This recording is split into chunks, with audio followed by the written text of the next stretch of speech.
The Chicago Bulls have been perpetually middling in basketball purgatory after their core built around Derrick Rose slowly crumbled.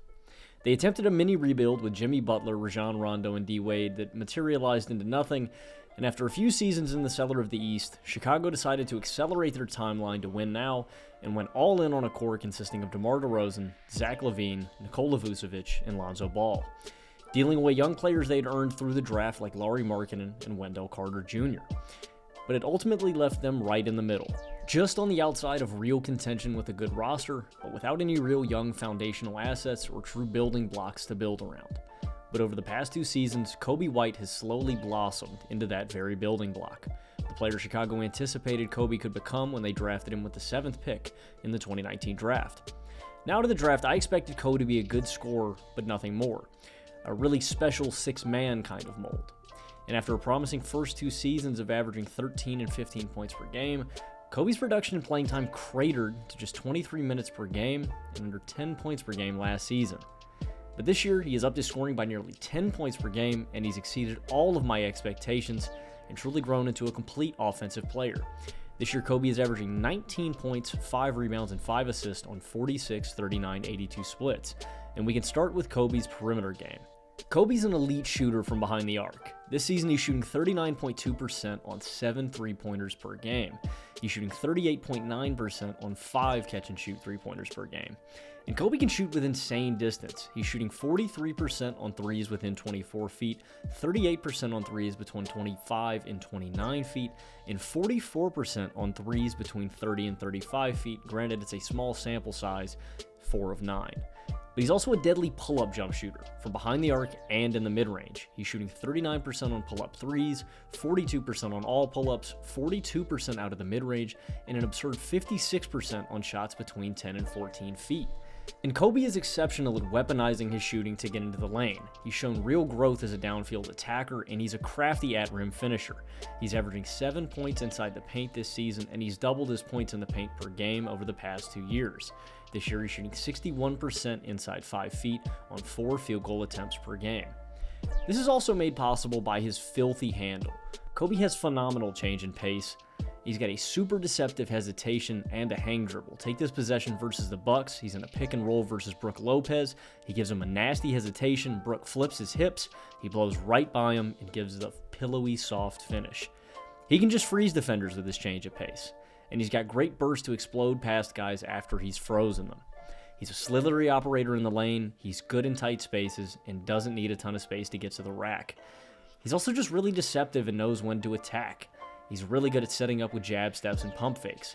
Take this possession versus the Heat. He completely freezes Duncan on the closeout. Duncan plants his feet evenly on Coby.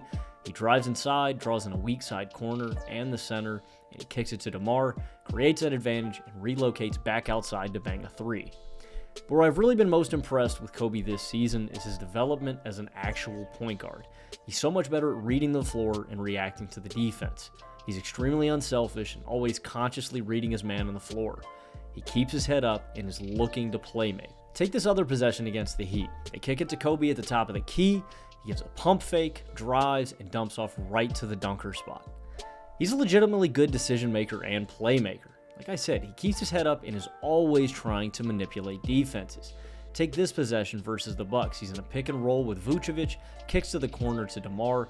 Middleton helps off the roll on Vucevic. Coby fakes like he's going to the layup, gets all the attention, and pinpoints a pass to DeMar in the corner for a 3. This combination of shooting, decision-making, deception, and ability to get to the rim make Coby one of the best spot-up players in all of the NBA. This season, he's averaging 7.7 spot-up points per game. That's the most of any player in all of the NBA. He's also really efficient on these possessions. He's averaging 1.18 points per spot-up possession. That makes him a 76th percentile spot-up player this year. He's a great closeout attacker, and he's also awesome out of the pick and roll.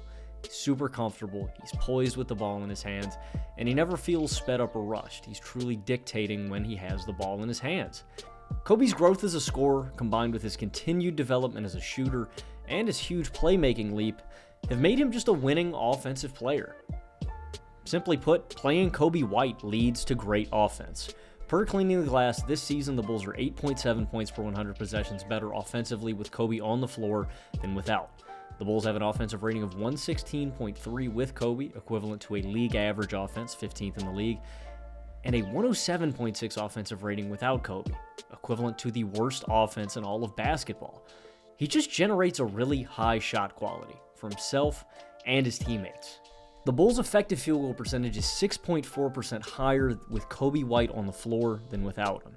With his overall improvement and winning impact, I would consider him for most improved player this season, but he would probably be second for me behind Jalen Johnson. And while I want to pencil in Coby as a member of my Eastern Conference All-Star team, I think the guard competition is a little too stiff. So, despite the lack of accolades for Coby this season, I still think he has a really bright future. And the bottom line is that he's the building block and foundational piece for the Chicago Bulls. Zach LaVine is perennially rumored to be traded, DeMar DeRozan's contract is up at the end of the season, and Nikola Vucevic is getting up there in age. At still just 23 years old, Coby White should be the prized possession and crown jewel of the Chicago Bulls' next core.